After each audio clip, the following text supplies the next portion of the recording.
आज के लेक्चर में हम लोग जो है तरलों का प्रवाह जो हम लोग पढ़ रहे हैं, फ्लो फ्लूइड्स। तो उसमें पिछले में लेक्चर में हम लोग पढ़े थे कि तरल जब स्थिर होता है तो उसमें दाब कैसे लगाता है, उस पे उसके पास्कल का नियम, इन सबों को हम लोगों ने पिछले लेक्चर में पढ़ा। आज के लेक्चर में हम लोग धारा रेखीय प्रवाह और धारा रेखीय प्रवाह जो नहीं होगा उसको हम लोग कहते हैं विक्षुब्ध प्रवाह, और जिसको इंग्लिश में कहें तो स्ट्रीमलाइन फ्लो हो गया धारा रेखीय प्रवाह का इंग्लिश। तो धारा रेखीय प्रवाह एक विक्षुब्ध प्रवाह, जो धारा रेखीय प्रवाह नहीं होता उसको विक्षुब्ध कहते हैं, दैट इज टर्बुलेंट। तो उसकी चर्चा करेंगे। उसके बाद हम तुमको धारा रेखीय प्रवाह के लिए जो कि तरल होता है उसके लिए एक बहुत ही उपयोगी जो है थ्योरम है, दैट इज बर्नौली का समीकरण। तो उसकी चर्चा करेंगे और बर्नौली के थ्योरम के कुछ अनुप्रयोग हैं, क्या क्या उसके एप्लीकेशन है, उसकी चर्चा होगी। और उस पर आधारित जो भी तुमको जो क्वेश्चंस होंगे कुछ, उसकी चर्चा इस लेक्चर में की जाएगी। उसके कुछ अनुप्रयोग, उसकी चर्चा भी होगी। तो धारा रेखीय प्रवाह, जो प्रवाह का मतलब गति हो रहा है, तो गति अगर चल रहा है तो गति है तो कोई प्रवाह है, अगर उसका गति है हर तरफ, तो अगर गति के प्रत्येक बिंदु पर समय के साथ उसके वेग में परिवर्तन ना हो तो किसी तरल का ऐसा गति जिसमें कि उसके प्रवाह के प्रत्येक बिंदु पर समय के साथ उसके वेग में परिवर्तन ना हो। इस बात का यह अर्थ हो रहा है कि तुमको वेग उसका प्रत्येक बिंदु पर समान होनी जरूरी नहीं, लेकिन जिस बिंदु पर जितना वेग है वह समय के साथ क्या नहीं होना चाहिए, परिवर्तन नहीं होना चाहिए। तो इस तरह का प्रवाह क्या कहलाता है, धारा रेखीय प्रवाह या कहलाएगा। तो इसको परिभाषा के ऊपर लिखते हैं, फिर समझाते हैं इसको। वैसा प्रवाह, तरल का वह प्रवाह जिसमें प्रवाह के प्रत्येक बिंदु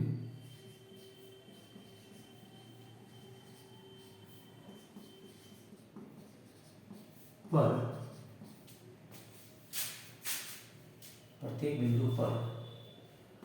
तरल का वेग हमेशा एक समान रहता है,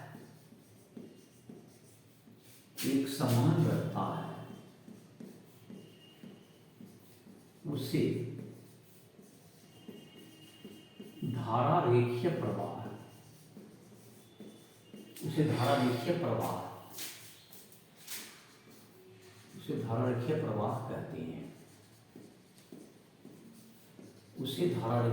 कहते हैं। तो तरल के प्रत्येक बिंदु पर अगर तुमको क्या होगा कि वेग अगर समय के साथ नहीं बदले, मतलब कि ये हो गया तुमको जितना है हर जगह पर वही रहे। जैसे कि इसको जरा और समझाएं, जैसे कि अगर एक पाइप है, मोटा पतला है, कहीं पर पतला है कहीं पर मोटा है, तो ये अगर कोई फ्लो हो रहा है यहाँ पर से जा रहा है, तो यहाँ पर का वेग और यहाँ पर का वेग ऐसा नहीं कोई कह रहा है कि समान हो। यहाँ का वेग अगर v1 है और यहाँ पर का वेग v2 है, ऐसा रह सकता है। लेकिन समय के साथ जैसे जैसे प्रवाह हो जाएगा, यहाँ पर का वेग v1 से रहे तो v1 ही रहना चाहिए, और यहाँ का वेग अगर v2 है तो v2 ही रहना चाहिए, इसमें परिवर्तन नहीं होना चाहिए। समय के साथ वेग v1 एवं v2 क्या रहेगा, यहाँ स्थिर रहे। समय के साथ परिवर्तन नहीं होना चाहिए। v1 है तो v1 रहेगा, v2 है तो यहाँ पर v2 रहेगा। तो ऐसा प्रवाह क्या कहलाएगा, ये तुमको कैसा प्रवाह हो गया, तो परिवर्तन नहीं। तो ऐसा जो फ्लो हो गया यहाँ जा रहा है, ये तुमको स्ट्रीमलाइन फ्लो हो गया, धारा रेखीय प्रवाह हो जाएगा। तरल बह रहा है तो ये तुमको धारा रेखीय प्रवाह हो गया। और जो तरल की इसके प्रत्येक बिंदु पर धारा रेखीय प्रवाह, इसका जो अगर करेंगे तो स्पर्श रेखा खींचेंगे तो वह तरल की वेग की दिशा को बताता है, तरल की वेग की दिशा बताएगा। तो जो तरल में कि अगर एक समय के साथ वेग में परिवर्तन होगा तो उसको हम लोग विक्षुब्ध प्रवाह कहते हैं। यदि यहाँ पे एक लाइन चर्चा कर दे रहे हैं, जैसे यदि तरल का प्रवाह तरल के प्रवाह में समय के समय के साथ परिवर्तन होता है, परिवर्तन होता है, तो वह प्रवाह, तो वह विक्षुब्ध प्रवाह, विक्षुब्ध प्रवाह कहलाता है, टर्बुलेंट फ्लो कहलाता है। इसको बाद में जब हम लोग पढ़ेंगे, क्षमता पढ़ेंगे आगे, तो इसमें कैसे इसका निर्धारण होगा उसके बारे में, एक रेनॉल्ट का संख्या के आधार पर इसको हम लोग, कोई तरल प्रवाह विक्षुब्ध होगा, धारा रेखीय होगा, इसके बारे में हम लोग चर्चा आगे के चैप्टर के भाग में कैसे करेंगे उसका चर्चा करेंगे आगे। अभी धारा रेखीय प्रवाह की हम लोग चर्चा करेंगे, जिसके आधार पर हम लोग का रहेगा कि और भी जो जैसे बर्नौली इक्वेशन है या तुमको समतत्व समीकरण है, प्रवाह की दर, इन सबों की चर्चा हम लोग धारा रेखीय प्रवाह के लिए करेंगे। और किसी नली में कोई प्रवाह धारा रेखीय है या विक्षुब्ध है, इसका निर्धारण करने के लिए रेनॉल्ट संख्या का के बारे में हम लोग अगले लेक्चर वगैरह में पढ़ाई करेंगे। तो अभी हम लोग पढ़ेंगे, पहले तो एक छोटा सा एक परिभाषा बना लेते हैं, प्रवाह की दर। तो अगर धारा रेखीय प्रवाह है तो प्रवाह की दर हमेशा नियत रहेगा। धारा रेखीय प्रवाह में जो प्रवाह का दर प्रति इकाई आयतन से में जो कि है, तुमको एक समय में, एक समय अंतराल में तुमको प्रति इकाई समय में या इकाई समय में जितना आयतन फ्लो करेगा प्रवाह का, वह समय के साथ नियत होगा। इसे हम लोग प्रवाह की दर कहेंगे। तो इसको हम लोग पहले देख लेते हैं, प्रवाह की दर।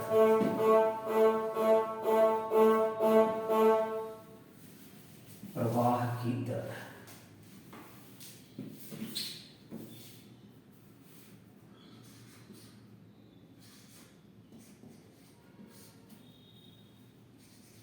प्रवाह की दर,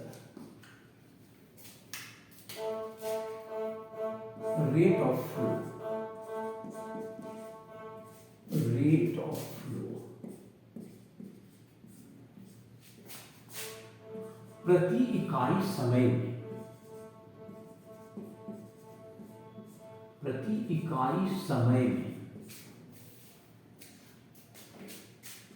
में प्रवाहित तरल का आयतन, तरल का आयतन प्रवाह की दर कहलाता है, प्रवाह की दर कहलाता है, कहलाता है।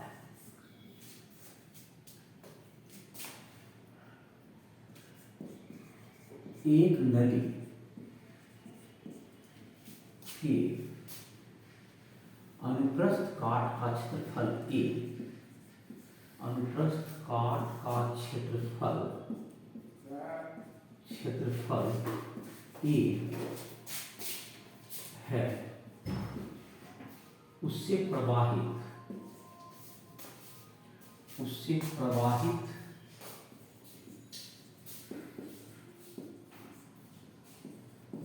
तरल का वेग, तरल का वेग v है। तो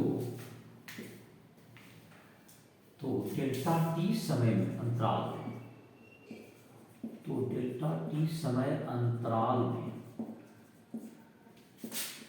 नली से प्रवाहित, नली से प्रवाहित तरल का आयतन कितना हो जाएगा? तरल का जो आयतन होगा उसका वेग अगर v है तो a हो गया क्षेत्रफल गुना आयतन, तो लंबाई, अगर v डेल्टा t v गुना समय, वेग गुना समय क्या होगा भाई? दूरी। इतना तरल दूरी तय करेगा, इतना आयतन जाएगा। जैसे कि अगर देखें यहाँ पर अगर a है, यहाँ पर a है अगर वेग है, और तो डेल्टा t समय में यहाँ तक चला गया अगर वेग तरल, तो कितना आयतन आया? तो ये लंबाई होगा v गुना डेल्टा t, v वेग होगा गुना डेल्टा t, v यहाँ पर 4 है, इधर तुम्हारा आगमन क्षेत्रफल हो गया, a तुम्हारा क्षेत्रफल क्या होगा तुम्हारा यहाँ पर a है दोनों, तो a Guna v Guna delta t। तो प्रवाह की दर, प्रवाह की दर Q भी इसको लिखते हैं सिंबल, Q बराबर ए भी डेल्टा टी। अब बटे समय अंतराल से क्या कर दिए, इसको भाग कर दिए, समय अंतराल से भाग कर देंगे तो Q बराबर क्या हो गया, ए गुना भी, Q बराबर ए। तो इसका जो कि तुमको प्रवाह का दर का जो सूत्र हो जाएगा तो क्या हो जाएगा, तुमको मात्रा जो कहें तो Q बराबर ए गुना भी, क्षेत्रफल गुना बी, यह क्या कहलाएगा, प्रवाह की दर। प्रति इकाई समय में जितना आयतन की इसका फ्लो करेगा दैट इज कॉल्ड प्रवाह की दर। तो कितना फ्लो करता है देखो, तो आयतन में क्या की डेल्टा टी समय लिए तो कितना होगा, अगर क्षेत्रफल कितना ए है और तो दूरी चलेगा v गुना डेल्टा टी, दूरी बराबर समय गुना 4, तो v गुना डेल्टा टी आयतन, तो लंबाई क्षेत्रफल अनुप्रस्थ काट क्षेत्रफल गुना ऊंचाई या लंबाई कर दें तो ये क्या निकल गया हमको, इससे निकल गया आयतन, और इकाई समय में निकाला तो उसको समय अंतराल से भाग कर देते, एक गुना भी निकल गया। तो इकाई क्षेत्रफल इसका आयतन कुछ देता है मीटर क्यूब प्रति सेकंड, एसआई मात्रक बराबर मीटर क्यूब, एक आयतन का बटे सेकंड, मीटर क्यूब बटे सेकंड, और सीजीएस होगा सेंटीमीटर क्यूब प्रति सेकंड। तो ये तुम्हारा हो गया, तो ये तुम्हारा प्रवाह की दर ए गुना भी, ये तुमको प्रवाह की दर कहलाएगा। हम लोग एक जो है इसी से जुड़ा हुआ एक समीकरण हम लोग कहते हैं कि समतत्व समीकरण। तो ये है कि हर जगह प्रवाह की दर समान रहती है धारा के प्रवाह में, तो इसी से जुड़ा हुआ जैसे थोड़ा सा इसी में सुधार करके हम लोग एक समतत्व समीकरण बना सकते हैं। तो प्रत्येक जो तुमको है, अगर धारा रेखीय प्रवाह है तो हर बिंदु पर जो प्रवाह की दर होती है वो समान रहती है, इसे हम लोग समतत्व समीकरण लिखते हैं। तो इसी को लिख देते हैं, Q बराबर ए गुना भी हो गया,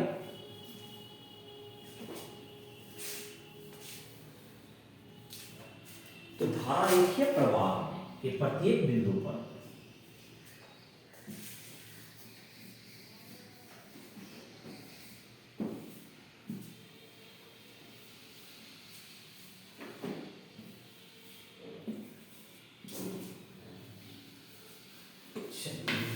समतत्व समीकरण करके ही हेडिंग देते हैं, ऐसी हेडिंग में भी पढ़ सकते थे,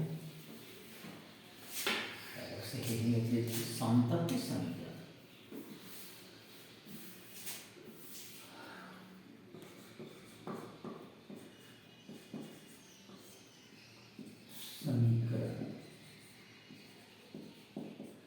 equation of continuity,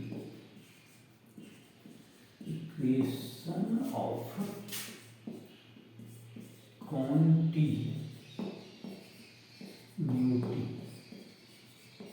equation of continuity.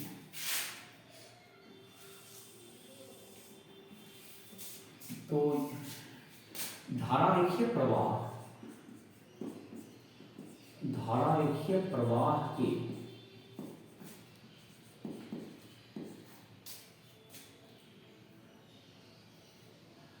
धारा प्रवाह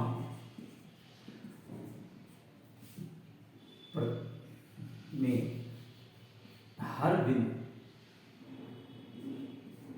बिंदु पर या प्रत्येक बिंदु पर, तो हर, तो प्रत्येक बिंदु पर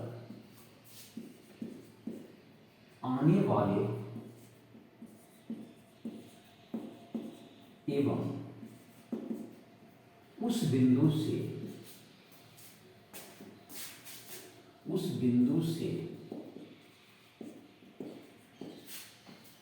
बहिर्गमित या बाहर जाने वाले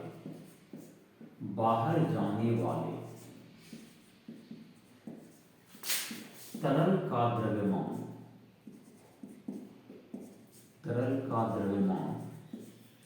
स्थिर रहता है, द्रव्यमान समान होता है, द्रव्यमान समान होता है। तो धारा रेखीय प्रवाह में क्या होगा, जितना तरल की द्रव्यमान, जितना द्रव्यमान की आएगा, जैसे ये सेक्शन है, अगर ये सेक्शन है, यहाँ पर क्षेत्रफल है A1, यहाँ पर क्षेत्रफल है, अगर क्षेत्रफल अलग अलग मोटा पतला भी है, तो यहाँ से जितना तरल इस सेक्शन में आएगा, यहाँ से इंटर करेगा, उतना ही यहाँ से जाएगा, ऐसा कहा है। जो जैसे कि है यहाँ से यहाँ तक आ गया, तो अगर डेल्टा टी समय लेंगे, अगर इसमें द्रव्यमान जितना इंटर करेगा यहाँ से यहाँ तक में, तो यहाँ पर जैसे कि यहाँ पर वेग v1 है और यहाँ पर क्षेत्रफल है A1 है। और तो ये कितना आ जाएगा तुमको, यहाँ पर जितना एंट्री करेगा इतना ही इस सेक्शन से यहाँ से क्या होगा, बाहर जाएगा। तो बाहर जाने का तरल अगर यहाँ से यहाँ के बीच आ गया, बी से मैंने पहले था ये ए से बी के बीच तरल था, ए से बी के बीच था। अब बाहर जितना गया यहाँ से कितना निकला, तो इस बिंदु पर जो है ए डैश से कहाँ चला गया, बी डैश। इस सेक्शन से जितना जाएगा, ए पहले था ए बी के बीच था, अब ए डैश बी डैश के बीच हो गया तरल। तो जितना जो तरल यहाँ पर जितना तरल आगे बढ़ागा उतना ही तरल इधर से क्या होगा, बाहर जाएगा। तो इसको हम लोग कहते हैं क्या चीज, आयतन क्या होगा, दोनों का बराबर होगा, जो कि बर्नौली इक्वेशन में भी इसको हम लोग आगे भी देख सकते हैं इसको। तो उसके लिए तो यहाँ पर जितना तो डेल्टा एम जितना इंटर करेगा, इसका क्षेत्रफल कितना होगा, A1 क्षेत्रफल है यहाँ, आयतन का V1 गुना डेल्टा एम, वेग गुना समय, आयतन हो गया और गुना घनत्व हो गया तुमको, ये हो गया द्रव्यमान। और बराबर क्या हो जाएगा, यहाँ पर से A2 V2 डेल्टा T गुना रो, रो हो गया तरल का घनत्व, तरल का घनत्व। अब असंपीड़ित तरल है इसलिए घनत्व समान होगा। और तो ये V1, तो इसमें तुमको कट जाने के बाद कैंसिल हो जाएगा, तो A1 V1 बराबर क्या बचेगा, A2 V2 बच जाएगा। ये इसको कहते हैं साम्प्रतिक समीकरण। तो प्रवाह की दर, धारा रेखीय प्रवाह में प्रवाह की दर समान होता है, ऐसा भी कह सकते हैं। तो धारा रेखीय प्रवाह में ऐसा भी कंक्लूजन है, धारा रेखीय प्रवाह में प्रत्येक बिंदु पर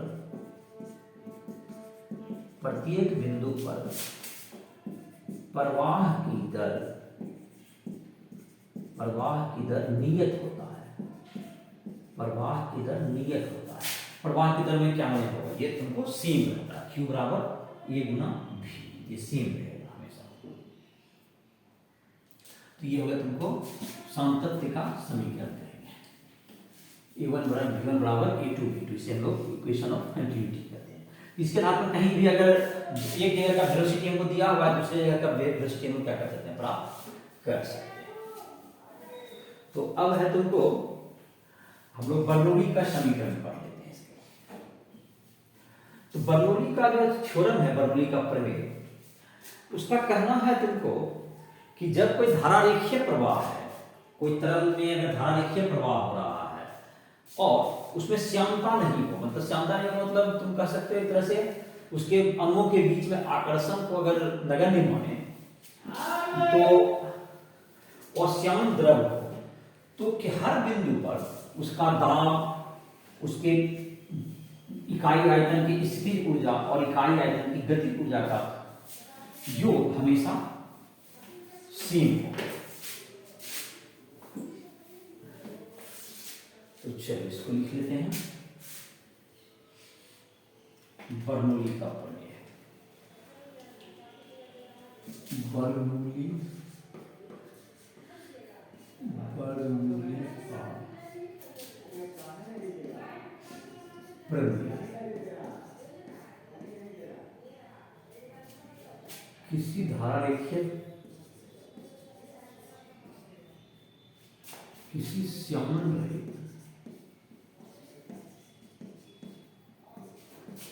तरल के प्रवाह के, किसी श्यान रहित तरल के धारा रेखीय प्रवाह के, धारा रेखीय प्रवाह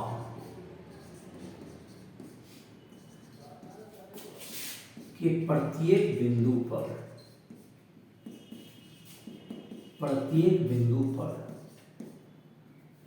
दाब प्रति इकाई आयतन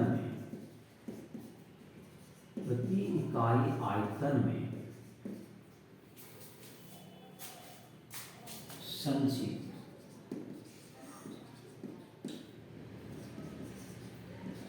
गति एवं स्थिति ऊर्जा का योग, गति एवं स्थिति ऊर्जा का योग समान होता है, का योग समान होता है। तो इसका क्या होगा, तीनों का जो जोड़ होगा वह हमेशा नियत होगा। कौन कौन चीज का, तुमको पहले तो दाब, जैसे कि धारा रेखीय प्रवाह है और श्यानता का भी गुण नहीं होना चाहिए, तो प्रत्येक बिंदु पर उसका दाब हो गया कैसे हमारा P, दाब का संकेत हमेशा ही जानता ही है। और इकाई आयतन में अगर स्थिति ऊर्जा की बात है, इसलिए mgh होता है, तो mgh जो होगा, तो m तो हो गया तो या उसको आयतन से भाग, तो m/gh/v इकाई आयतन में स्थिति ऊर्जा, तो mgh/v, m बटे द्रव्यमान बटे आयतन, m/v को क्या कहते हैं, घनत्व कहते हैं, तो इसको m/v को हम क्या कहते हैं, घनत्व। तो जो रो घनत्व का संकेत का रो इसको पढ़ते हैं जैसे ρgh, इकाई आयतन का h हो जाएगा। उसी ढंग से m के जगह यहाँ पर करते हैं एक हाफ m v स्क्वायर होता है, तो m के जगह इसको v से भाग देते, रो हो गया v स्क्वायर, वेग हो गया बराबर मीटर, ये हो गया तुमको p plus ρgh plus half rho v square बराबर मीटर। तो p तो क्या हो गया यहाँ पर अगर लिख दें, p तरल का दाब, तीनों किसी भी बिंदु पर रहेगा, तीनों का सम। रो हो गया तरल का घनत्व हो गया रो, डेंसिटी इसको इंग्लिश में कहते हैं, h बराबर पृथ्वी तल से ऊंचाई, बिंदु जहां जिस बिंदु पर लिख रहे हैं, और v बराबर तरल का वेग उस बिंदु पर जितना है। तो किस हर बिंदु पर, जैसे इस बात को हम लोग और मतलब कि समझते हैं और इसको प्रूव भी करते हैं, थ्योरम का स्टेटमेंट हो गया, कथन हो गया, और इसका प्रमाण करते हैं। उसी में हम लोग इसका डिटेल भी देखेंगे क्या इसका अर्थ, जैसे दो बिंदु पर जोड़ को बराबर करेंगे, ये तो हो गया स्टेटमेंट हो गया।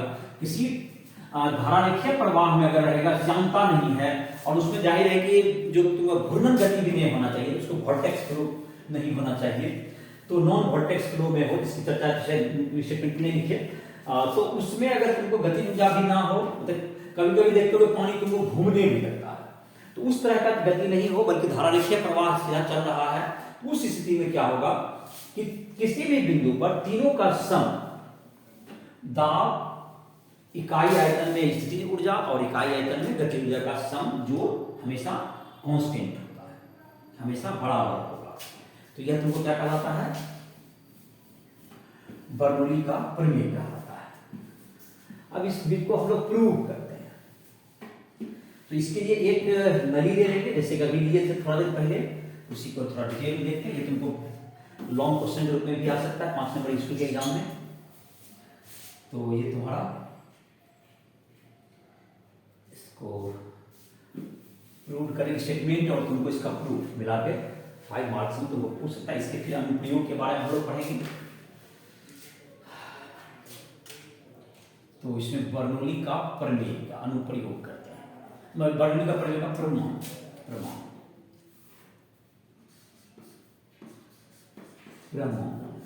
इसको प्रूव करते हैं। इसके लिए क्या करते हैं, एक पाइप लेते हैं,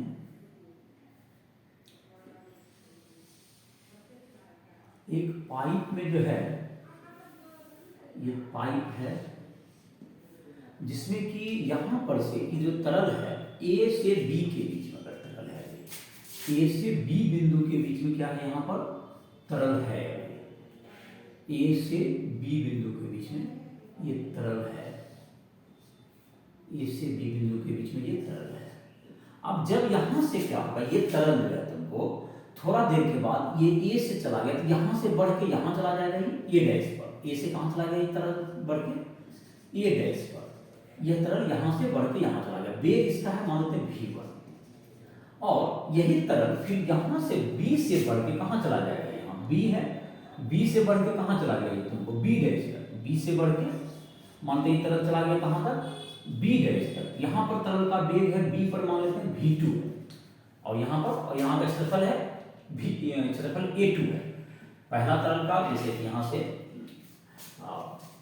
यहां पर जो है तुमको पाइप है, यहां पर का, जब फिर से इसको बना लेते हैं, इसको इस चित्र को फिर से बना लेते हैं। चलिए हम देखते हैं इसको, चित्र को बनाते हैं।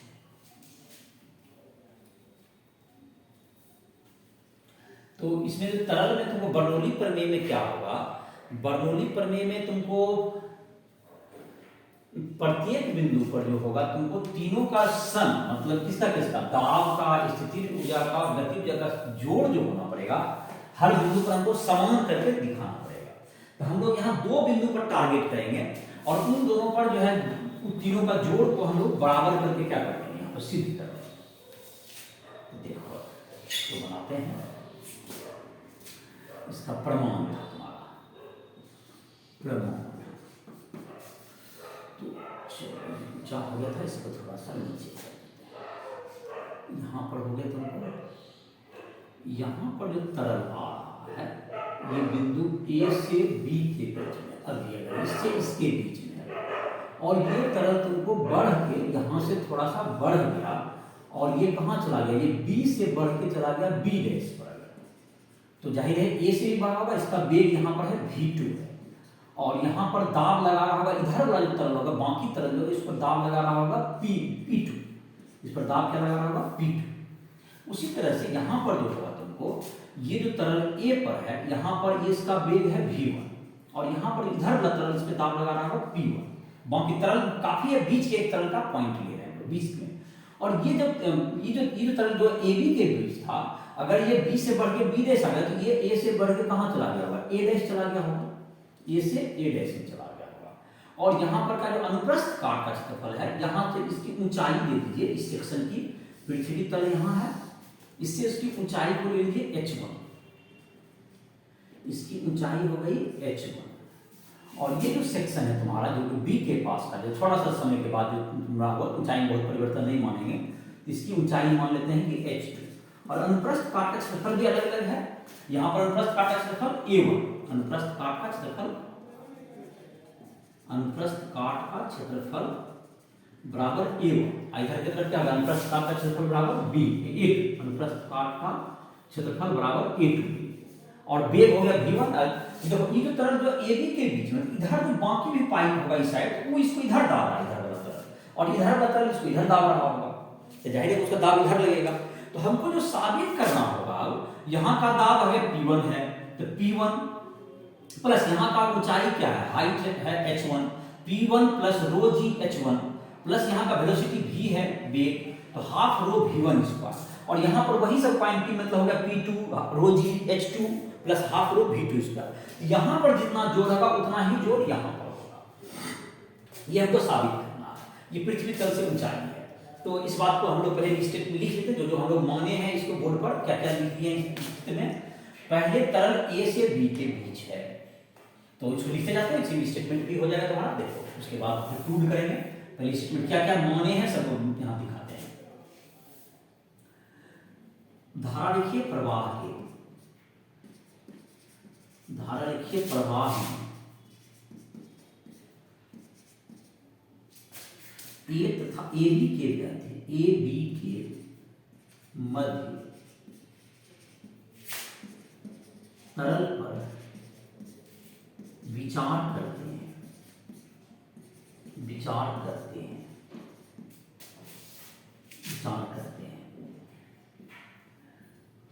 A बिंदु पर अनुप्रस्थ काट का क्षेत्रफल A1 तथा B बिंदु पर A2 है, तथा B बिंदु पर A2 है।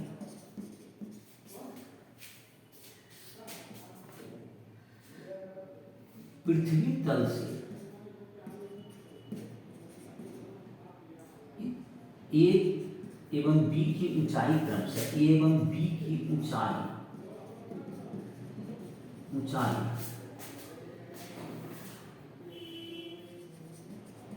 क्रमशः h1,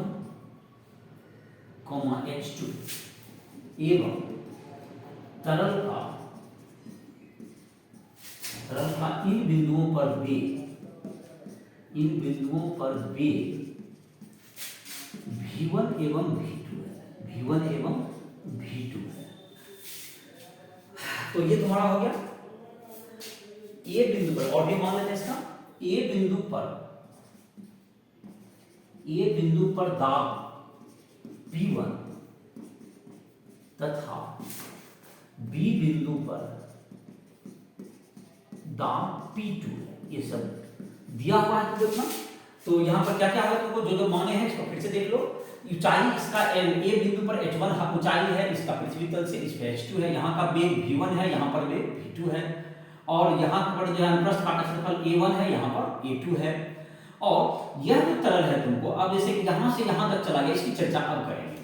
तो चित्र तो रहने देते, इसको मिटा देते हैं, इस जगह बनेगा तभी तो आगे लिखेंगे। तो इस जो तुम्हारा हो गया, जो जो माने हैं इसको तुम समझ में भी आएगा। जो जो इसमें कुछ नहीं, सब याद नहीं करना पड़ता, इसमें जो जो चीज लिखा हुआ है उसको जैसे भी है उल्टा पुल्टा करके जैसे भी उसको मेंशन कर दीजिए। चलो तो अब है तुमको इसको कैसे वर्णन करेंगे, आगे बढ़ेंगे। तो अब ये जो फ्लो हो रहा है, तरल बढ़ रहा है, तो ए बी के बीच, ए बी के मध्य जो तरल था डेल्टा टी समय में कहां से कहां के बीच चला गया, ए डैश से बी डैश के बीच चला गया। जो तरल है ये फ्लो कर रहा है, वह वेलोसिटी है, वो फ्लो करेगा, तो डेल्टा टी समय में ये कहां चला गया, यह तरल ए डैश से बी डैश के मध्य चला गया।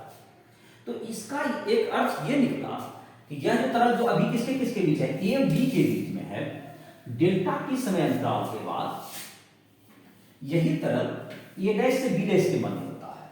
तो यहां लिखते हैं डेल्टा टी समय अंतराल के बाद, डेल्टा टी समय अंतराल के पश्चात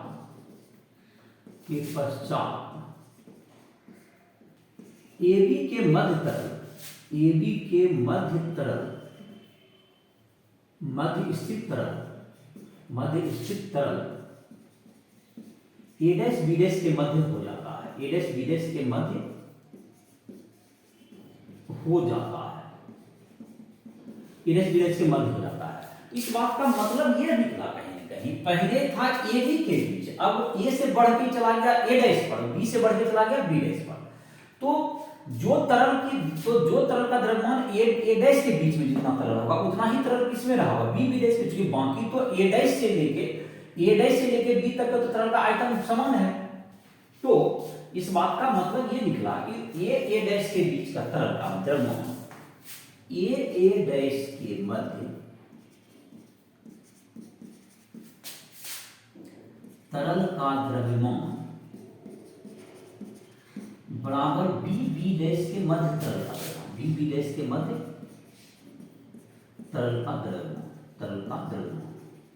तो दोनों बराबर होगा। देखो इसमें कितना द्रव्यमान होगा, जैसे इसमें समझ में आ गया, जैसे ए से बढ़ के ए डैश गया, बी से बढ़ के बी डैश गया, तो जितना तरल ई वाला तरल है यही तरल उठ के बी से बी डैश के बीच चला गया, और बाकी बीच वाला तो सेम है, तो तरल का द्रव्यमान समान होगा। इतना द्रव्यमान बराबर क्या था, आयतन गुना घनत्व।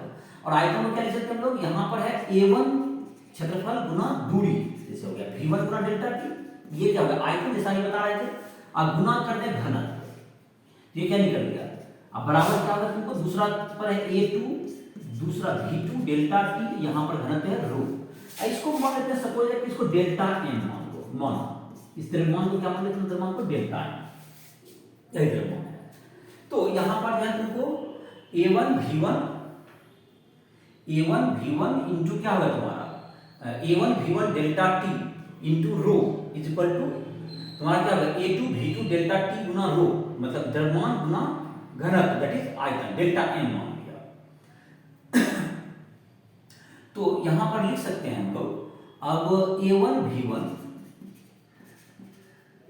V1 डेल्टा टी बराबर A2 V2 डेल्टा टी बराबर डेल्टा M बटे घनत्व कर लो, यहाँ पर डेल्टा M बटे घनत्व, रो को इधर से भाग कर दिया, लिख सकते हैं हम लोग। अच्छा चलो अब हम लोग बढ़ते हैं इसको, जो कि कार्य ऊर्जा प्रमेय पर आते हैं। कार्य ऊर्जा प्रमेय कहता है कि किसी भी निकाय पर जो किया गया कार्य होता है उसके स्थितिज और गतिज ऊर्जा में परिवर्तन के जोड़ के बराबर होता है। तो कार्य ऊर्जा प्रमेय से हम लोग क्या करेंगे, इसको आगे बढ़ेंगे। तो ये तुमको लिख चुका होगा, इसको तो हम तो मिटा रहे हैं, तुम अपना कॉपी में नोट डाउन कर लो, इसकी जरूरत पड़ेगी हमको इस समीकरण के भी आगे जब हम कार्य ऊर्जा प्रमेय लगाएंगे। तो कार्य ऊर्जा प्रमेय जो कि हम पढ़ा होगा, कार्य ऊर्जा एवं शक्ति अध्याय था तुम्हारा अध्याय, उसमें पढ़ा होगा कार्य ऊर्जा शक्ति जो वॉल्यूम है तुम्हारा बुक में, तो उसमें पढ़ा होगा कि कार्य किया गया जो कार्य होगा वह गतिज ऊर्जा एवं स्थितिज ऊर्जा के जोड़ के बराबर होता है।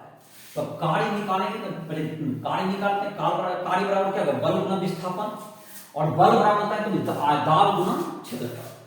तो देखो किस तरह से कार्य निकालेंगे उसका कुछ खाका समझ में आया होगा। तो ये जो तरल है यहाँ पर, इधर बल लग रहा है P1 गुना A1 का बल लग रहा है, यहाँ पर लग रहा है P2 गुना A2, दाब है यहाँ पे P1 और क्षेत्रफल है A1, तो इधर कितना बल लग रहा है, जो दाब लगा बल लगा रहा है P1 A1, और इधर दाब लगा रहा है P2, और लेकिन इसके ये जिधर बल लगा रहा है उधर ही विस्थापन हो रहा है, लेकिन ये वस्तु तरल इधर बल लगा रहा है और विस्थापन तरल का इधर आगे की ओर हो रहा है, तो जाहिर है इसका जो कार्य होगा ऋणात्मक होगा, इसका कार्य क्या होगा, धनात्मक। तो बल गुना विस्थापन, विस्थापन कितना होगा, V1 डेल्टा टी का हुआ, यहाँ विस्थापन हुआ है V2 डेल्टा टी का, तो कार्य निकल जाएगा हमको टोटल कार्य बराबर क्या होगा, बल गुना विस्थापन। तो बल कितना होता है, दाब गुना क्षेत्रफल, और विस्थापन V1 डेल्टा टी, और इधर का कार्य धनात्मक होगा, इधर का कार्य ऋणात्मक होगा, तो कुल कार्य में इधर भी इतना माइनस इतना, जैसे कि समझ में आया होगा।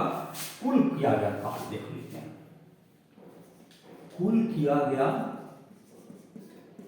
कार्य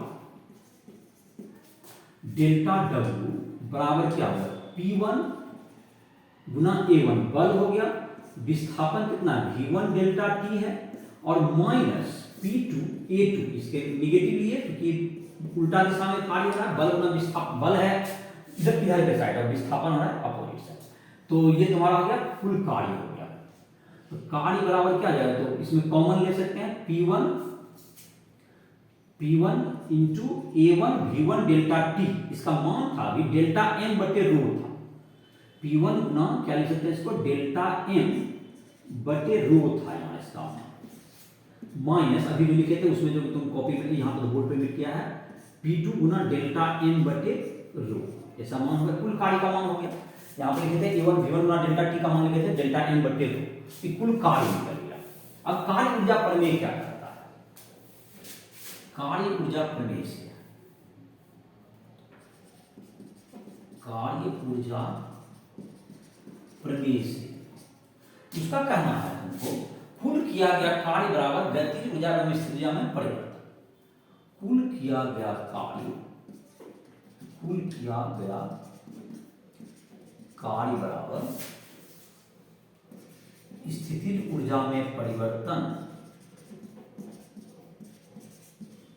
प्लस गतिज ऊर्जा में परिवर्तन, प्लस गतिज ऊर्जा में परिवर्तन, ठीक है।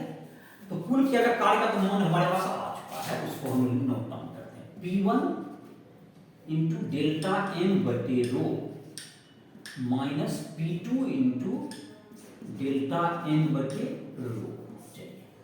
अब स्थिति ऊर्जा में परिवर्तन, यहां पर जो स्थिति जो है डेल्टा M द्रव्यमान है A से A डैश के बीच का द्रव्यमान जो उठ के चला गया है B से B डैश के बीच में, तो यहां पर स्थिति ऊर्जा है तुमको डेल्टा M G H1 है, और बाद में कितना होगा डेल्टा M G H2 हो गया, परिवर्तन कितना हो गया, H2 हो डेल्टा M हो गया द्रव्यमान तरल का जो A डैश और B डैश के बीच है, delta M G H2 minus delta M G H1, ये होगा तुमको स्थिति ऊर्जा पर, गतिज ऊर्जा कितना होगा, हाफ गुना delta M V2 square minus half गुना डेल्टा M गुना V1 स्क्वायर। चलिए ये होगा तुम्हारा हाफ गुना डेल्टा M गुना V1 स्क्वायर,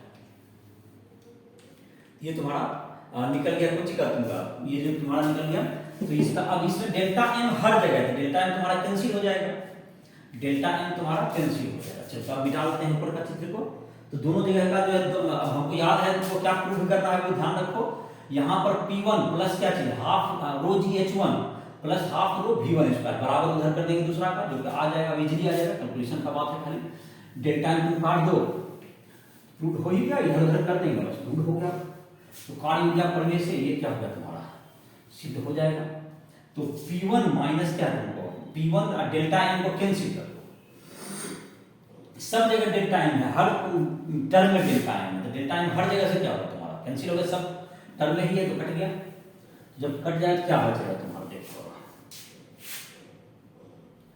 कटने के बाद जो बचेगा क्वांटिटी वो कुछ ऐसा होगा, कटने के बाद जो क्वांटिटी बचेगा तो वो कुछ इस ढंग से निकलेगा। तो P1 बाय रो माइनस P2 बाय रो बराबर डेल्टा में कट गया तुम्हारा GH2 minus GH1 plus delta में कट गया तो half V2 square minus half V1 square, ऐसा हो गया। चलो अब इसको एलसीएम ले लेंगे तो ये रो जो है एलसीएम लेके कहाँ चला जाएगा, इधर साइड चला जाएगा, मल्टीप्लाई हो जाएगा। तो ये क्या बच जाएगा, P1 माइनस P2 बराबर रो GH2 minus rho GH1 plus half रो V2 square minus half rho V1 square, ऐसा हो गया तुम्हारा। अब इसको इधर 1 वाला को लेफ्ट साइड लेते हैं और 2 वाला को राइट साइड लेते हैं। P1 प्लस रो GH1 प्लस हाफ रो V1 स्क्वायर बराबर P2 प्लस रो GH2 प्लस हाफ रो V2 स्क्वायर। तो ए बिंदु पर का तुमको जोड़ बराबर क्या होगा, बी बिंदु पर के जोड़ के इक्वल हो गया। अतः ए एवं बी बिंदु पर दाब इकाई आयतन में उपस्थित स्थितिज ऊर्जा एवं गतिज ऊर्जा का योग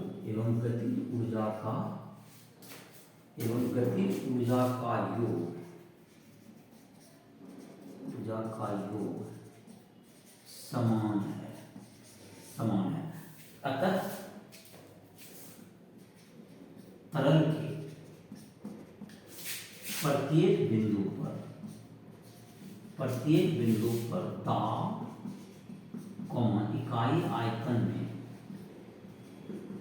इकाई आयतन में उपस्थित स्थितिज एवं गतिज ऊर्जा का योग समान है। गतिज ऊर्जा का योग समान है, तो मतलब P प्लस रो GH plus half rho V square बराबर नहीं है। सिद्ध हो गया तुम्हारा, सब बिंदु पर ऐसा ही होगा, देखा बिंदु पर हुआ। तो ये तुमको गति से क्या होगा, बर्नौली का समीकरण सिद्ध हो गया तुम्हारा। तो अब बर्नौली का इक्वेशन का हम लोग कुछ जगह पर अनुप्रयोग करके देख लेते हैं। जैसे एक है तुमको, जैसे कि कोई बड़ा टंकी है, उसके नीचे में अगर छेद करते हैं तो उससे तरल किस रूप से निकलता है, किस वेग से निकलेगा, उसका निर्धारण करना हो, या तुमको बहुत सा इसका अनुप्रयोग है। कुछ है दो, जैसे कि तुम्हारा कोई हेलीकॉप्टर या तुम्हारा जो कि वायुयान जो है तुमको ऊपर की ओर उठता है, तो वह तुमको किस सिद्धांत से उठेगा, वह भी बर्नौली थ्योरम से समझ सकते हो। तुमको कोई जो स्पिन करता है क्रिकेट गेम, वहां भी बर्नौली थ्योरम के प्रयोग के आधार पर उसकी गति को विश्लेषण करने का कोशिश किया जा सकता है, क्यों स्पिन कर जाता है बॉल, उसकी भी चर्चा की जा सकती है। जैसे तुमको एक होता है जो तरल का किसी नली में तरल का वेग निकालना है, तो उसको वेंचुरी मापी कहते हैं, उसमें भी बर्नौली के का अनुप्रयोग होता है। तो बर्नौली का जो अनुप्रयोग है तुमको बर्नौली का ये तरल के प्रवाह में बहुत ही मतलब कि एप्लीकेशन होता है इसका, एकदम से ऊर्जा संरक्षण के रूप में इसका जैसे होता है तुमको सिंपली उसी ढंग से इसका प्रयोग किया जा सकता है।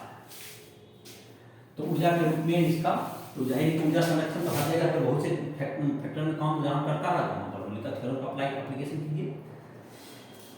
तो अब हम लोग देख लेते हैं, कुछ अनुप्रयोग की चर्चा कर लेते हैं इसमें। तरल का बहिर्स्राव, तरल का बहिर्प्रवाह, बर्नौली समीकरण का अनुप्रयोग है तुम्हारा। अच्छा, उसी में अनुप्रयोग भी तरल का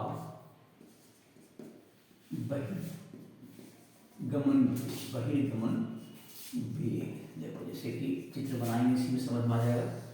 एक जैसे टंकी है तुम्हारा, एक टैंक है, इसका मान लेते हैं ऊंचाई इसमें h है, और यहाँ पर जो है एक छेद करते हैं इस जगह पर, इसे किस वेग से पानी निकलेगा। इसमें कुछ तरल भरा हुआ है इसका, इसकी h ऊंचाई तक मानते हैं कि तरल भरा हुआ है, इसकी ऊंचाई h है। छोटा सा छेद कर दिया, छोटा छिद्र है, छोटा छिद्र है यहाँ पर, छोटा छिद्र, छोटा छिद्र से तरल किस विवेग से निकलेगा। तो यहाँ पर जो तुम्हारा होगा छोटा छिद्र से तरल जो निकलेगा, तो इस जगह पर क्या होगा तुम्हारा, तो यहाँ पर जो तुमको होगा, यहाँ पर का तरल का जो वेग होगा, यहाँ पर का तरल का वेग तो लगभग शून्य होगा यहाँ, लेकिन वेग जो है नदी से तो कैसे निकलेगा, इसको बर्नौली के अनुप्रयोग से हम लोग निकाल सकते हैं। देखो जैसे यहाँ पर जो तुमको इसको ए बिंदु मान ले और नीचे वाला को बिंदु बी मान ले, तो यहाँ पर जो बर्नौली थ्योरम जो कहता है, यहाँ पर जो बिंदु बी मान ले, तो बर्नौली प्रमेय जो कहता है कि हर जगह पर इस बिंदु पर जो कि दाब, इस बिंदु पर दाब, इस बिंदु पर तीनों चीज का जो जोड़ होगा, और यहाँ पर जो तीनों का जोड़ होगा हमेशा नियत होगा। बर्नौली प्रमेय से, बर्नौली प्रमेय से ए बिंदु पर दाब P A plus row g H A कह सकते हैं, रो जी एच कह सकते हैं इसको। यहाँ पर दाब जो है ए बिंदु पर, यहाँ पर लिखते हैं बर्नौली प्रमेय से क्या हो जाएगा, तो यहाँ पर दाब का मान से पी ए नहीं है, यहाँ पर वायुमंडल में खुला, तो पी नॉट ही लिख दो, यहाँ पर वायुमंडलीय दाब होगा पी ए। चलो, और यहाँ पर अगर इसका हाइट है, ए बिंदु का हाइट कितना है, एच है, तो rho g h plus half rho, यहाँ पर तो वेलोसिटी क्या होगा, जीरो हो गया, वेलोसिटी लगभग शून्य, लगभग शून्य, और बराबर क्या नीचे पर बी बिंदु पर आइए, वहां पर भी वायुमंडल में खुला जाएगा, एटमॉस्फेरिक प्रेशर रहेगा, और ऊंचाई वहां पर क्या है, ऊंचाई तो वहां पर जीरो हो गया, लेकिन वहां का वेलोसिटी हो गया v, वेलोसिटी v मान। ये तुमको मतलब ये ए बिंदु के लिए लिख दिया, ऊपर वाला बिंदु का, ए हो गया नीचे वाला बिंदु का। देखो ए बिंदु का ऊंचाई जो है तुमको कितना हो गया, h ऊंचाई का रो जी एच लिख दिया, उसका ऊंचाई rho g h m g h मतलब rho half rho v square, ऊपर का जो वेग है लगभग शून्य है ऊपर के वेग, और जो भी वेग चूंकि ऊपर का अनुप्रस्थ काट का बहुत बड़ा होगा, तो ये छोटा छेद है, तो क्षेत्र का ऊपर का वेग का नगण्य होगा। नीचे में तुमको क्या हो जाएगा, नीचे में ऊंचाई नहीं तो h नगण्य होगा, और तुमको दोनों जो भाग है, यहाँ पर का जो टंकी, यहाँ भी वायुमंडलीय दाब होगा, यहाँ भी वायुमंडलीय दाब होगा, तो दोनों का तुरंत दाब पी नॉट क्या हो गया, बराबर हो गया। तो पी नॉट बराबर क्या होगा तुमको, वायुमंडलीय दाब, पी नॉट बराबर वायुमंडलीय दाब, जो दोनों जगह बराबर है, तो बस पी नॉट तो कैंसिल आउट हो गया, तो बचा क्या इधर की तरफ, इधर की तरफ बच गया रो जी एच बराबर हाफ रो v स्क्वायर, तो v तो तुम्हारा वेग है वही निकाला था, तो v बराबर रूट अंडर 2gh, ये तुमको v का मान निकल गया, बहुत ही सिंपल सा फॉर्मूला की तरह निकल गया। इसको इतना टोरिसेली, इसको टोरिसेली का समीकरण निकलता है, टोरिसेली का सूत्र, ये टोरिसेली नाम का वैज्ञानिक सूत्र निकाला था पहली बार, तो टोरिसेली का सूत्र भी इसको कहते हैं, बर्नौली थ्योरम का अनुप्रयोग से निकल गया। तो कैसे इसका प्रयोग किया, फिर से एक बार देखो, वायुमंडलीय दाब ए और बी दोनों बिंदु पर वायुमंडलीय दाब क्या है, पी नॉट है, तो वो तुमको दोनों सेम रह गया दोनों साइड। ए की ऊंचाई h है, जहां पे नीचे लिए तो रो जी एच हो गया वहां पर ऊंचाई, लेकिन दूसरा में क्या होगा, रो जी गुना जीरो हो गया, क्योंकि वहीं ऊंचाई दी है बी से। और पहला पर वेग क्या है, ऊपर में क्योंकि बहुत बड़ा टंकी है और नीचे का छेद बहुत छोटा है, तो ऊपर का वेग क्या होगा, नगण्य होगा, और नीचे का वेग जो निकालना है उसको हम लोग v मान लिया। इस तरह से v का निर्धारण क्या हो गया तुम्हारा, ये तुमको बहिस्राव जो निकलेगा नीचे से, तो उसका वैल्यू हो जाएगा रूट अंडर 2gh। अब है तुमको इसी ढंग से एक और अनुप्रयोग है, गति उत्थापन। जैसे कि कोई एरोप्लेन वगैरह उड़ता है तो कैसे इतना लोड लेके ऊपर उठ जाता है, इसमें भी तुम देखो बर्नौली थ्योरम के यूज से समझ सकते हो। इस पर एक उदाहरण भी तुम्हें मैं बताऊंगा, अभी तुम्हारा बुक से है, जो तुम्हारे बुक का 7वां जो एनसीईआरटी बुक का उदाहरण है, उसकी भी चर्चा भी करेंगे। तो उसमें है तुमको गति उत्थापक, मतलब जो किस प्रकार से उसको हम लोग उठा सकते हैं गति के आधार पर, जैसे हेलीकॉप्टर वगैरह में इसी सिद्धांत से तुमको ऊपर की उठता है गति उत्थापक। तो देखो इसमें बर्नौली थ्योरम यहाँ कहाँ है, तुरंत समझ आ जाएगा। देखो इसमें क्या है, मान लो किसी चीज को तुमको किसी भी तरल का, यहाँ पर हवा है, हवा जो तुम्हारा जो अगर वायुयान की बात करें तो हवा है, तो हवा का क्या होता है, इस जगह पर हवा भी एक तरल है, तो इधर जितना हवा का जो पी, इस तरफ जितना होगा तीनों का जो P प्लस रो g h plus half rho v square इसका, और इस बिंदु का समान होगा, हमेशा सब बिंदु में समान होगा। इससे बात से यहाँ पर क्या फायदा होगा? देखो, अगर यहाँ पर हवा का वेग को बढ़ा दिया जाए किसी भी कारणवश, किसी भी प्रकार से ऊपर के हवा का वेग अगर क्या कर दिया जाए, बढ़ा दिया जाए, तो इधर का दाब घट जाएगा। ऊंचाई में मानते कुछ परिवर्तन नहीं, ऊंचाई मतलब इतना ऊंचाई, ब्लेड का ऊंचाई कितना होता है, जो कि वायुयान में जो ब्लेड होता है उसका ऊंचाई नगण्य है, कुछ नहीं है, तो उसके स्थिति ऊर्जा में क्या नहीं होगा, कोई परिवर्तन नहीं होना चाहिए। दोनों पृथ्वी से क्या होगा, समान ऊंचाई पर है तो परिवर्तन 0 हो जाएगा। अब इधर की तरफ क्या करता है वायुमंडल, जब हेलीकॉप्टर जब उड़ेगा ऊपर के, उसका देखोगे पंखी ऊपर तरफ घुमा हुआ रहता है, तो पंखा जब ऊपर की तरफ है, ऊपर उससे को घुमाने से ऊपर के हवा का वेग क्या हो जाता है, बढ़ जाता है। तो बर्नौली थ्योरम का, तो इसका मतलब होगा कि उधर तीनों का जोड़ बराबर रहना है। दूसरा पॉइंट इधर एच रोज एच तो है ही नहीं, दोनों समान है तो कट गया, तो अब एक दो ही का जोड़ बराबर होना है।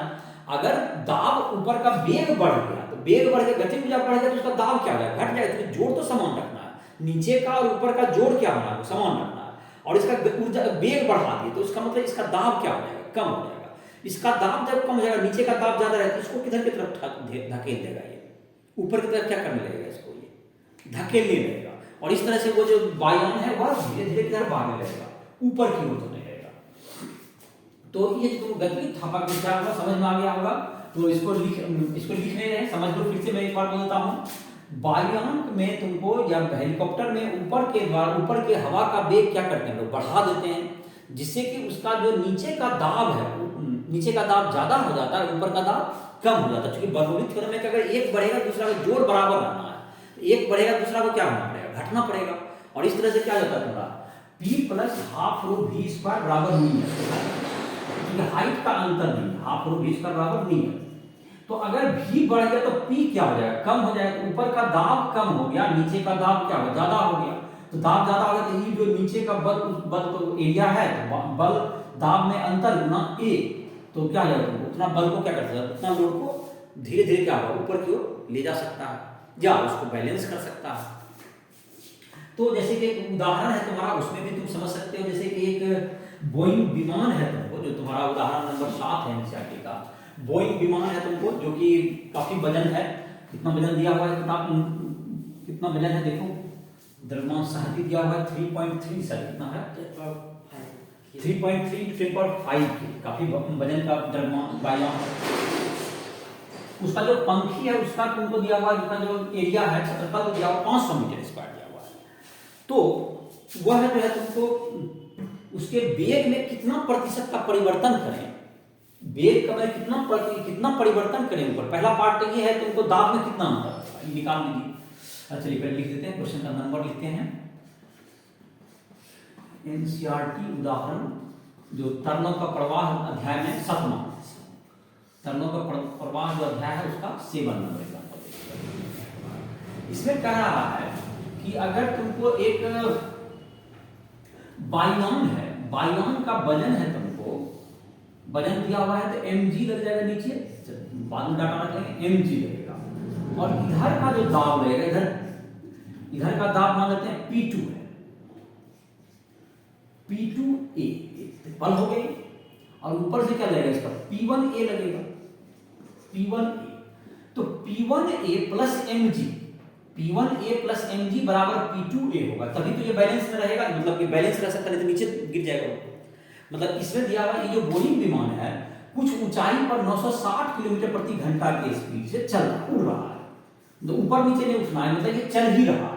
तो जब चल रहा है तो मतलब नीचे ऊपर नहीं जा रहा है, ना नीचे जा रहा है ना कहाँ जा रहा है, ऊपर जा रहा है। कहाँ है वो अभी ऊपर हवा में 960 किलोमीटर प्रति घंटा के स्पीड से क्या रहेगा, चल रहा है। तो इसका मतलब कि ऊपर का P1A हुआ प्लस mg मिलके किसके बराबर होगा, P2A। तो लिख देते हैं इसको, बल मतलब ऊपर का बल बराबर दोनों का सम बराबर नीचे का बल से। तो चलिए तो P2A बल है ऊपर के, वो बराबर क्या होगा, P1A प्लस mg द्रव्यमान बल हो गया, जैसा कि न्यूटन की गति के नियम इस का पढ़ा होगा। अब चलो यहां पर लिखते हैं इसको P2A माइनस P1A बराबर क्या होगा mg। तो पहला पार्ट में दाब का अंतर है, P2 माइनस P1 बराबर क्या होगा mg बटे a। यही अंतर मिला हुआ है, दाब का अंतर। m का मान हमारे पास है 3.3 इंटू 10 पर 5, तो जी का मान ले लो 10 ही ले लो, और बाय क्या होगा तुमको तुम्हारा था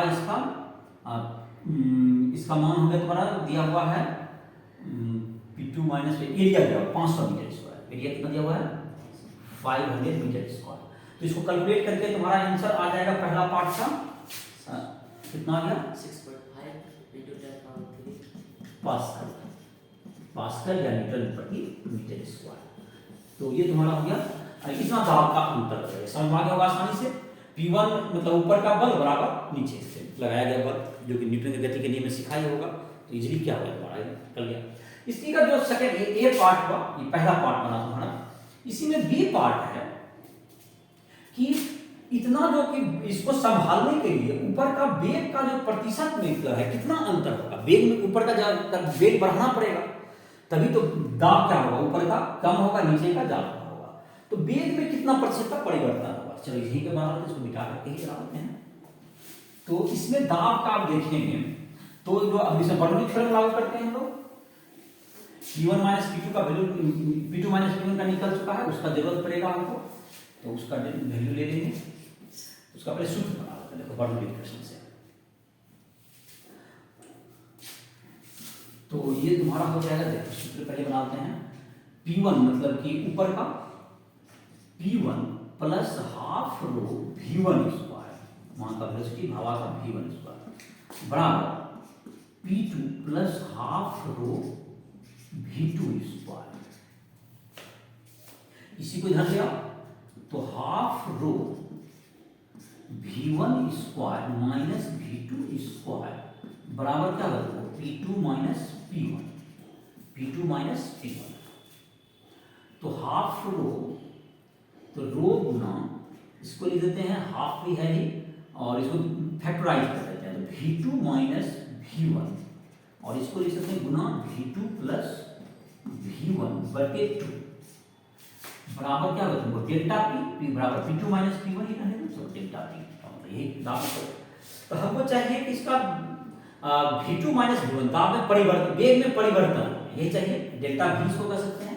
और ये जो तुम्हारा है V1 प्लस V2 बटे 2, ये तुम्हारा क्या होगा औसत वेग हो गया, इसको क्या कह सकते हैं औसत वेग।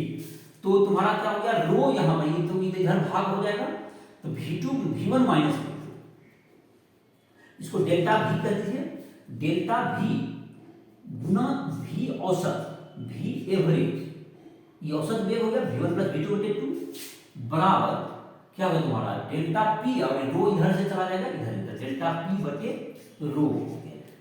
तो V1 माइनस V2 जिसका मान औसत वेग हमको दिया हुआ है, औसत वेग है तो डेल्टा V बराबर हो गया तुम्हें P2 माइनस P1 बाय रो गुना V एवरेज औसत वेग। और इसका अगर तुमको चाहिए प्रतिशत परिवर्तन अगर निकालना है तो प्रतिशत परिवर्तन बराबर डेल्टा V बटे V एवरेज गुना 100। तो डेल्टा V कितना है तुमको, डेल्टा V बराबर हो गया तुमको V एवरेज क्या हो जाएगा तुम्हारा डेल्टा V बराबर P और बटे P बटे क्या होगा तुम्हारा P बटे रो और गुना क्या है तुमको डेल्टा V का स्क्वायर होता है तुम्हारा V एवरेज का स्क्वायर गुना 100। अब V एवरेज दिया हुआ है तुमको, V एवरेज का मान यहाँ निकालते बाकी का मान बैठा दोगे। V एवरेज जो दिया होता है 960 किलोमीटर प्रति घंटा दिया होता है, तो 960 गुना क्या हो गया 1000 से मीटर बदल गया ऐसा ही मात्रा है बटे 3600, ये हो गया 800 बटे 3 मीटर प्रति सेकंड, 800 बटे 3 मीटर प्रति सेकंड। चलो तो V एवरेज का मान भी हो गया। अब यहाँ पे मान बैठा देंगे तो प्रतिशत परिवर्तन जो हो गया वेग में प्रतिशत परिवर्तन बराबर क्या होगा P2 माइनस P1 हम लोग निकालते हैं, पहला पार्ट का उत्तर कितना आया था 3.3 6.5 गुना 10 पावर 3, घनत्व दिया हुआ था इसका 1.2 और गुना 800 बटे 3 का होल स्क्वायर और गुना में 100 होगा। तो ये तुमको लगभग 8% का क्या आ जाएगा तुमको परिवर्तन ये 8% आ जाएगा। तो इसमें क्या है V1 प्लस V2 बटे 2 हो गया औसत वेग हो गया उसका, और उसका मान दिया 960 किलोमीटर प्रति घंटा। तो 960 को मीटर प्रति सेकंड बदले तो 800 बटे 3 आ गया। और यहाँ पर क्या होगा, एक बार तो डेल्टा भी निकल गया, उसमें भी एवरेज से क्या करें भाग कर दिया और 100 से फिर गुणा कर दिया तो प्रतिशत पड़ेगा। ये तुम्हारा ये इसी के साथ जो तुम्हारा जो बर्नौली का थ्योरम उसका जो अनुप्रयोग दिया हुआ था तुम्हारे बुक में, उसको चर्चा कर दिया हमने। और इसका दिया हुआ और भी बहुत से अनुप्रयोग हैं जिसकी चर्चा अलग अलग बुक्स पढ़ोगे, तुमको जहाँ भी दिक्कत हो किसी भी टॉपिक को समझने फिजिक्स केमिस्ट्री या मैथ तो राष्ट्रीय ऐप के माध्यम से हमसे कभी भी संपर्क कर सकते हो। इसी साथ इस लेक्चर को समाप्त करते हैं।